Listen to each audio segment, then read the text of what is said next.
Yes. Just reading a book. And it talks about tapas. Tapas. Yes. But I don't know. I know for myself. I'm a lazy bone. And that I know maybe not. You said you are lazy, or what did Lazy bone. you? Lazy bones. It is. I would like to have this meditation twice a day, morning, evening, enough. Not possible. It's not possible. Always something comes, and also in my mind, I mean, not only outside but also inside. So, Mm. what can I do? What can you do? Tapas is understood in different ways. Some people think tapas means to do all kinds of cruel, terrible things to yourself. Well,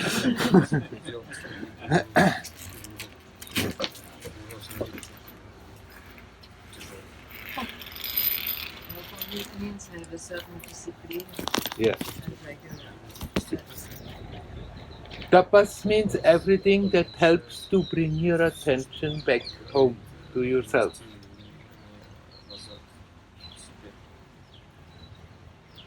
It helps if you have a little bit of a routine that every day you spend some time where you are not doing something.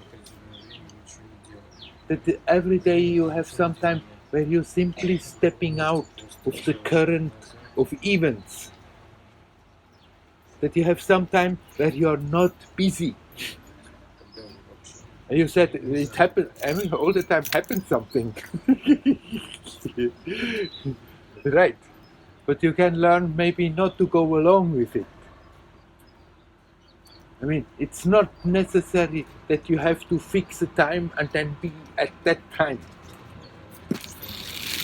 It helps if you have a certain regularity, because then your mind is already preparing and telling yourself now it's time to stop for a moment. But that doesn't mean you have to look on the watch and then when it's time for that, then do that. You can do it anytime, and if you cannot do it at your usual time, then you are welcome to do it at another time.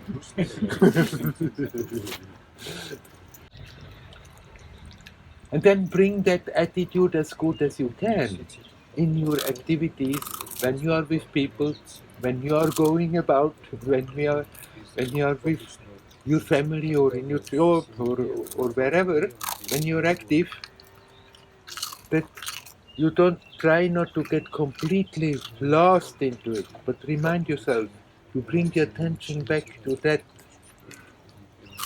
which is always at ease, at peace, not affected by anything that is happening.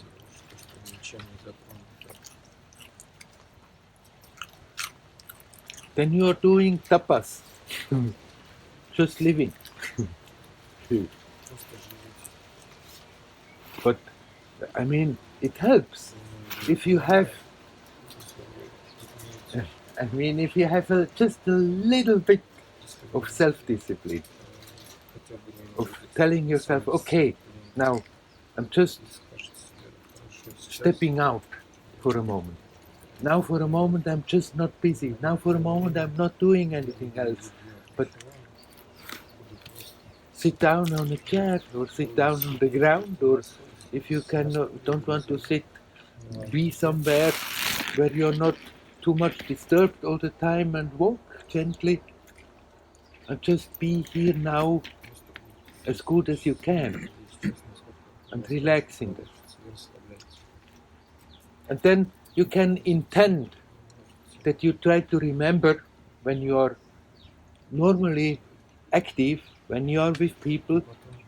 As long as we don't remember, nothing can be done. But then when the memory comes, at that moment you can connect.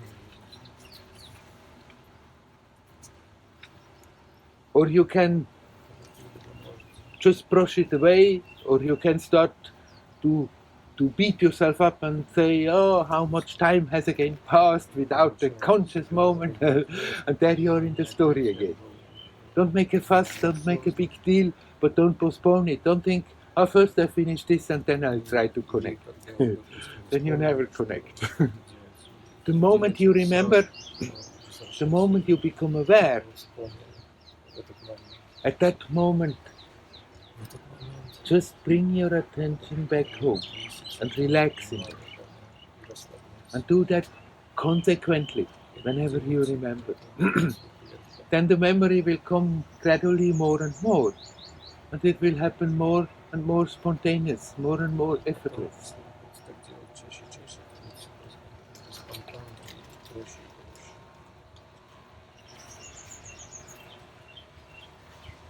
Sometimes it will happen, you didn't try, you didn't do anything. It comes out of the blue. You feel at ease, at peace.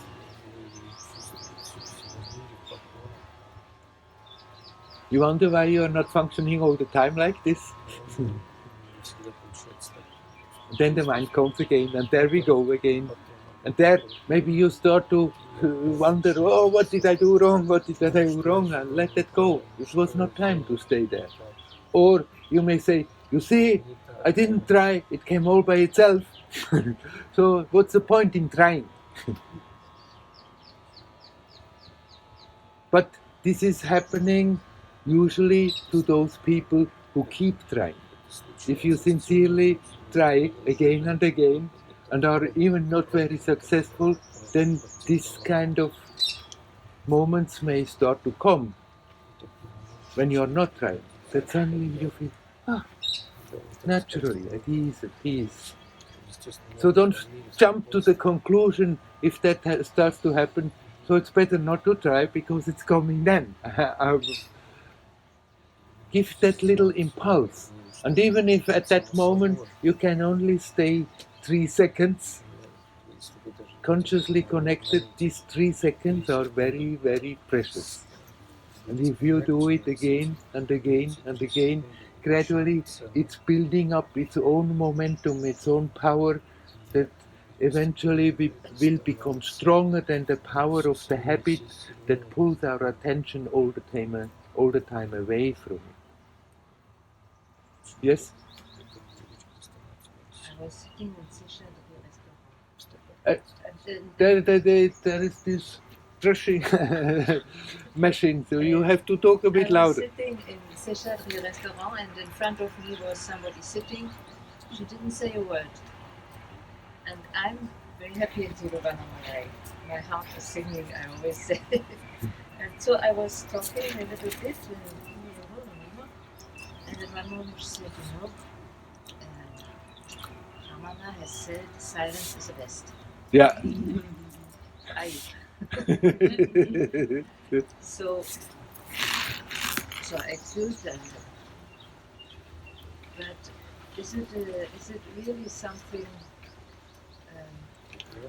desirable or necessary, vital, and all that? Or is To be in silence. Yeah. I'm very talkative here. So You are? I'm very talkative. Talkative. Yeah. You're simply expressing what's going on in the mind. We can be quiet, and the mind still goes on. All over the world. It helps if you have breaks.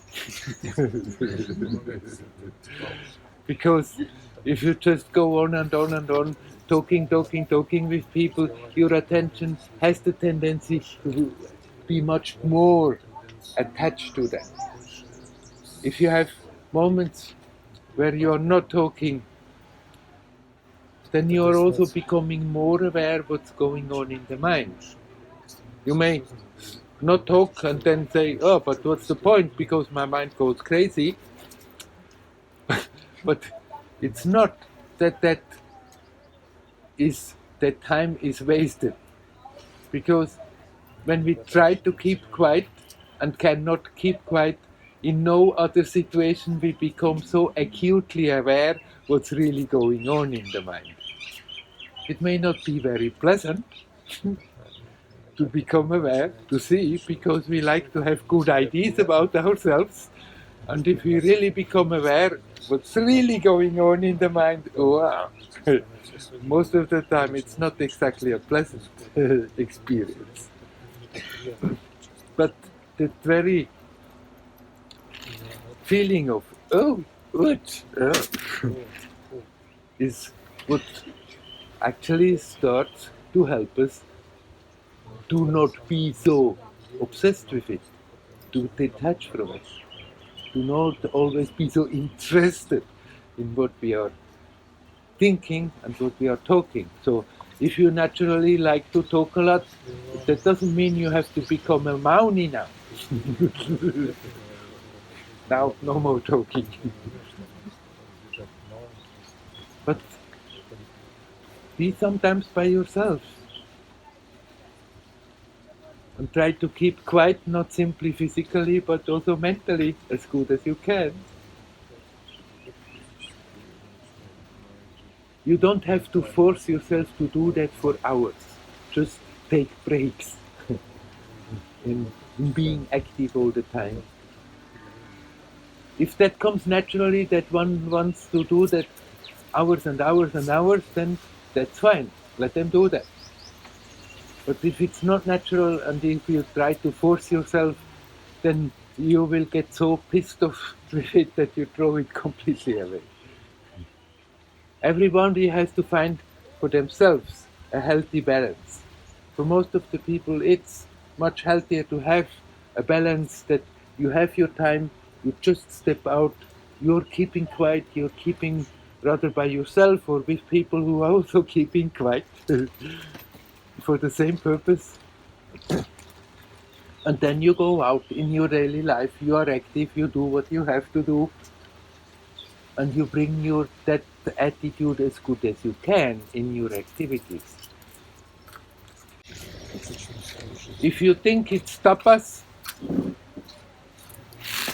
for every day, for some time, to be by yourself, to be quiet, try not to do something, but just to be, then yes, I say tapas is useful. But you don't have to start to hurt yourself, to torture yourself. I remember a story Ramana told when he was in Skandashram. There was a whole tribe of monkeys there, and he said, I see even the monkeys, they know that tapas is useful. Because there was a young male monkey that was always troubled by the whole tribe. They were always after him, and he was always... So he walked away. For 3 days he sat out by himself doing tapas. And after 3 days he came back, climbed on a tree and shook the tree and screamed. And after that, the whole tribe left him alone. So Ramana said, even the monkey knows that tapas is useful.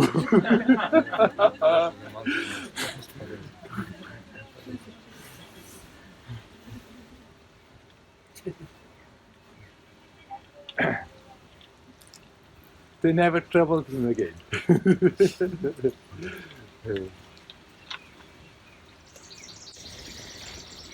But tapas doesn't mean to torture yourself, to do stuff to yourself that is so totally against your natural inclinations. But when you basically decide, now it's time, I want to keep quiet for some time, and then the mind comes and says, but I should do this, I should do that before, then you can learn to tell yourself, no, come on, now for some time, put that away. Just the little, just a trace of self-discipline wouldn't do any harm.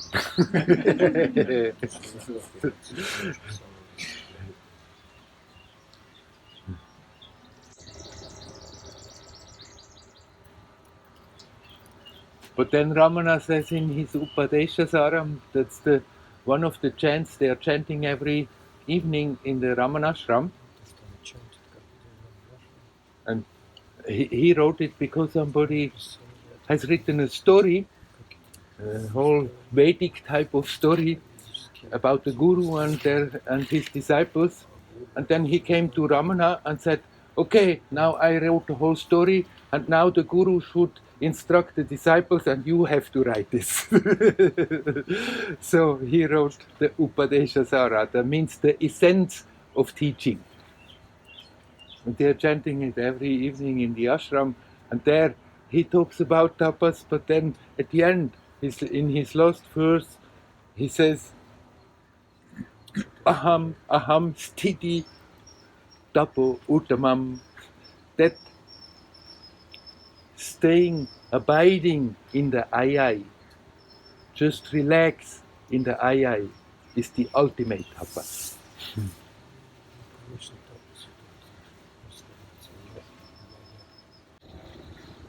That I is what I usually say, expressed by that sense of presence. Not that I am like this, not that I am like that, but just that sense of presence, that sense of being alive, consciously conscious, consciously alive. Just abide in that, relax in that. That's the ultimate tapas.